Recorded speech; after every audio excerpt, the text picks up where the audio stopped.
Assalamualaikum warahmatullahi wabarakatuh. Perkenalkan, nama saya Elvira Maulina Salsabila, kelas 11 OTKP 2, nomor absen 14. Di sini saya akan mempresentasikan tentang tokoh wirausahawan di Indonesia. Pertama adalah Chairul Tanjung.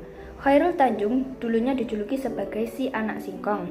Karena jatuhnya ekonomi keluarga, membuat orang tua beliau harus menjual rumah dan tinggal di kamar losmen yang sempit. Tak patah semangat, Chairul Tanjung memulai usaha kecil-kecilan, seperti menjual LKS, jasa sabun kaos dan fotokopi, mendirikan toko perlengkapan kedokteran, hingga bisnis sepatu anak-anak. Pada tahun 1987, Chairul Tanjung mendirikan perusahaannya sendiri, yaitu Citicorp. Karena kerja keras dan aktif membangun relasi, Citicorp kini menjadi perusahaan konglomerasi yang sekarang memiliki 3 perusahaan subholding di bawahnya, yakni Transcorp, Megacorp, dan juga Citi Global Resource. Chairul Tanjung merasa bangga bisa mendapat kesempatan untuk menggali potensi kewirausahaannya di bangku kuliah.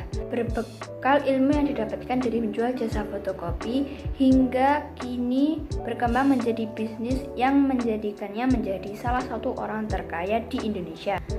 Tokoh wirausahawan selanjutnya adalah Edward Tirtanata dan juga James Prananto. Siapa sih yang gak mengenal kopi kenangan?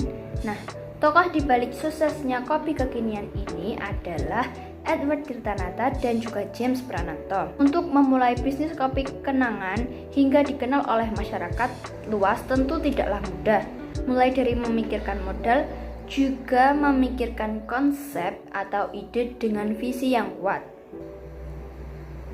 Ide untuk berbisnis kopi kenangan ini muncul karena mereka berdua melihat adanya kesenjangan antara kafe kelas atas dengan kedai kopi kecil di pinggir jalan. Kopi kenangan sendiri berfokus pada jenis baru rantai kopi, menggabungkan teknologi dengan bisnis online ke offline.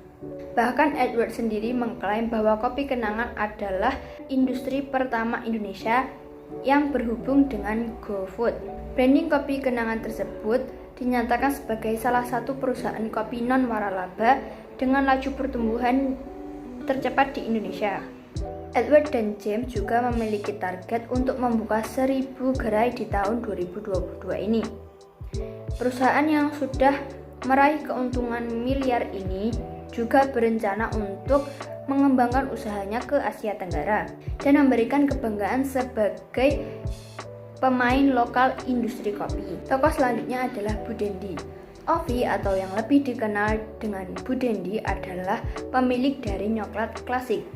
Sebelum sukses seperti sekarang ini, dulu Bu Dendi sempat membuka usaha dagang seperti dagang sosis, membuat sweet corner yang disewakan, sampai dengan dagang salad. Kemudian usaha dan inovasi terus dilakukan oleh Bu Dendi dan suaminya, bermodalkan uang hasil dari berjualan sosis tersebut hingga akhirnya dapat membuka bisnis Nyoklat Klasik.